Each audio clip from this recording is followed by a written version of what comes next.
A short time ago, I spoke with Abigail Fielding Smith of the Financial Times from Beirut. Abigail, welcome. Tell us a bit more about the presumed target here, a top intelligence official. How has he stirred up enemies?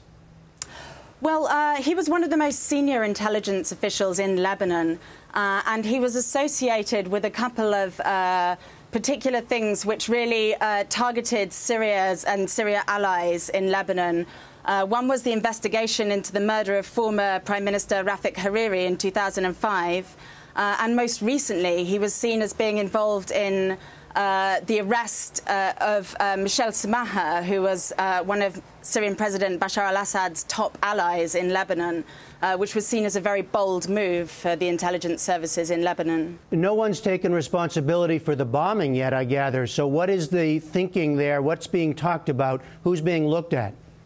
Well, politicians in Lebanon who are associated with the sort of anti-Assad movement have been very quick to blame Assad. And for many Lebanese, the bomb today was a huge blast, was reminiscent of a string of attacks which took place against anti-Syrian politicians in the years 2005 to 2008.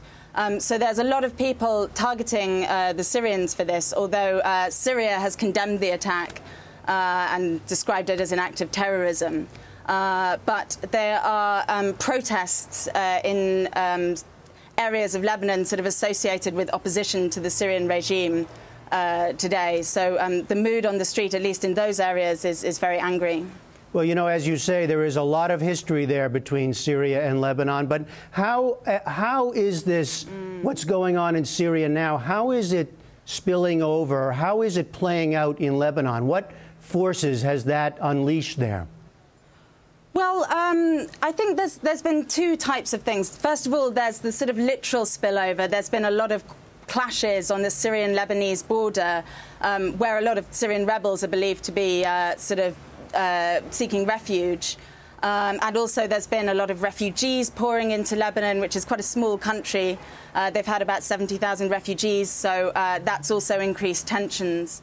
Another way in which it has increased the sort of political temperature here is that it has made the sort of predominantly Sunni opposition of Lebanon, who are close to the opposition in Syria, more empowered and more angry with Syria's allies in Lebanon. So in many ways, these tensions pre-existed the Syrian crisis, but the Syrian crisis has inflamed them and, you know, particularly when you have things like Lebanese citizens getting kidnapped in Syria, as happened during the summer, it really sort of inflames things and makes the situation in Lebanon very unstable. And what about the role of Hezbollah? The U.S. recently said it's become part of the Syrian government's killing machine, was the way they put it, I believe. How much is known about Hezbollah's role in what's going on, both in Lebanon and vis-a-vis Syria?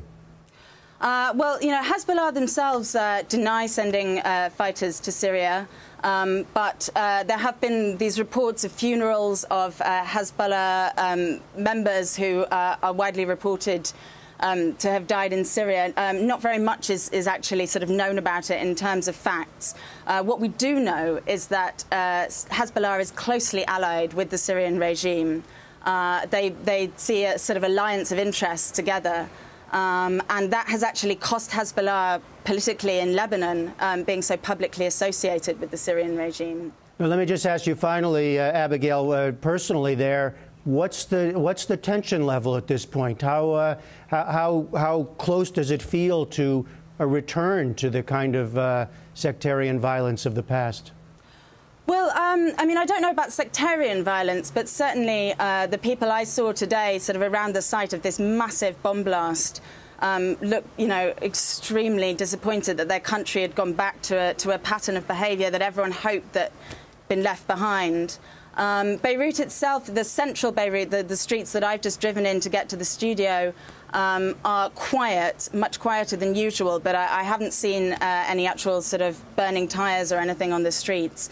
I think the coming days will show whether the political leadership on both sides in Lebanon is really able to kind of contain the tensions provoked by events like this. Abigail Fielding Smith of the Financial Times in Beirut, thanks so much. Thanks.